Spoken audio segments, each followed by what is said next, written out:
All right, the next concept that I can cancel list the concept that you need to understand. So I'm just trying to explain each. So far we did what? The market structure.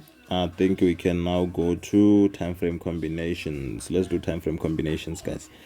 So when you're talking about time frame combinations, what I meant by that, when you are a technical trader or price action trader, you need to understand that you can't trade one time frame. You need to pick your own time frames. So these are the examples of combinations that I can give you. M5 and M1, we're not gonna trade those ones, guys. They are too small. So you can do, if let's say you choose to go with two time frames. I said you can go with two or you can go with three. So if you're choosing, you can go M15, and usually M30 we don't use it a lot. So you can do M15, H1 and H4. H1, this is H. And so it's up to you whether you want to use two time frames or you want to use four. The next one will be daily, the other one will be weekly, the other one will be monthly, ne? So it's up to this is the thing. This is where this your combinations, they must come from this. So if you are choosing to take trades on M15 and you want to go with two time frames, it means you'll be using H1 and M15. And then your H1, what is it that you'll be checking on H1? You are checking the trend or the structure. So how check out the trend and the structure, and you're also doing what? Identifying key structures. I'm talking about what?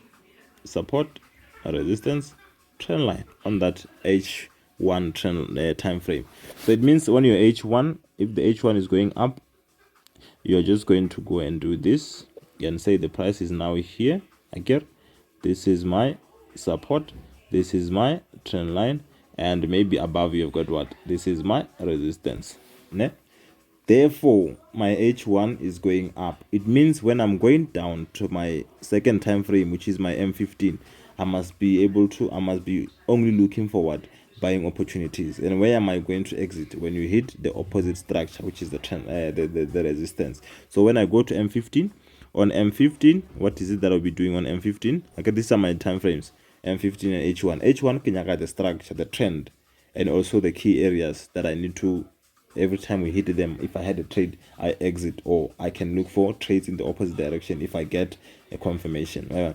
When I go to M15, I'll still be drawing the trend line and identifying support and resistance, which are the areas where you're going to look for entries. Or even on the trend line, if the trend line gets bounced, if let's say on M15 your trend line is like this and it's agreeing that you're going up, which is agreeing with your bigger time frame on your combination. I agree you chose H1 and M15, so on your combination, all of them, they're going up. So it means even when the price comes here, you can buy. When it comes here, you can buy. You're going to buy up until the day what? When are you going to change and not stop buying? You will stop buying when we hit H1 resistance, or when M15 trend line is broken.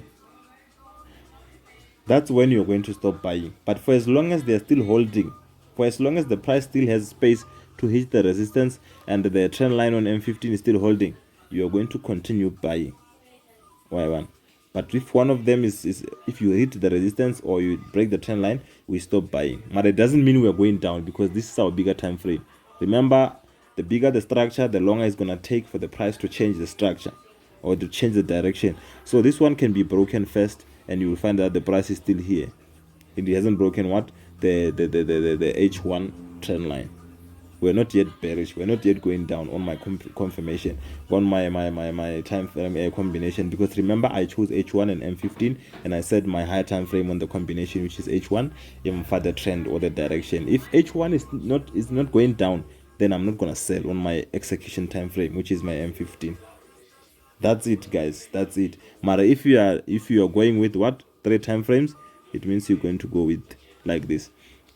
You'll be trading the trend, H4, or the direction, and usually it will agree with this, then you're going to take trades here that are agreeing with that. And then in terms of what to do when it's still the same. It's still the same. On your M15, that's where you'll be drawing a trend line and taking trades that are agreeing with the structure or the trend there, your higher time frame on your combination.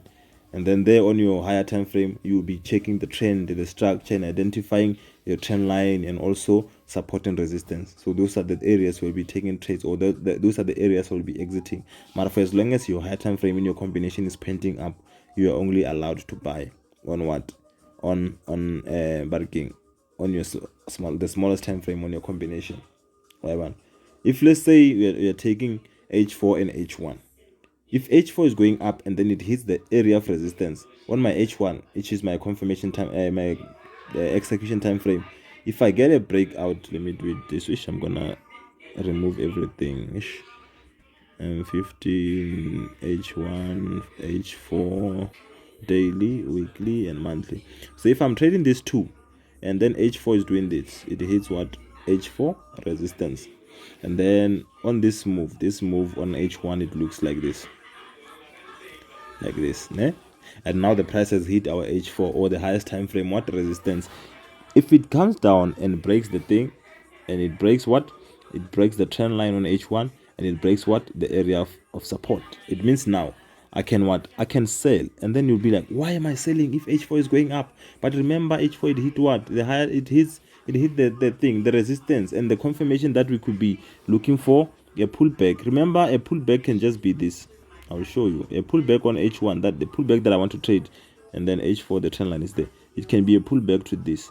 Then when we are buying, in the main direction.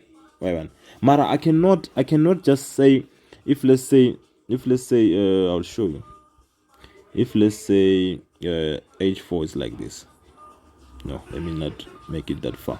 If let's say H4 is like this, H4 is like this, and then the nearest resistance is still up there, né? And then H1 is like this, and then it breaks all of those structures. I cannot sell because I don't have anything from the higher time frame that is backing up my selling. The resistance, we haven't hit the resistance. But if we were at the resistance, then I'll know if I'm selling. Maybe the pressure from the resistance will push the price on a higher time frame back to this. But in this case, the price is breaking the trend line in the middle of nowhere on a smaller time frame. I'm not gonna do that. I'm not gonna sell. That's it, guys. That's how you treat the time frame combination. You can choose H4 daily, weekly, but these are too big, or you can choose M15, H1, H4. And then that's it. I'll move to the next concept.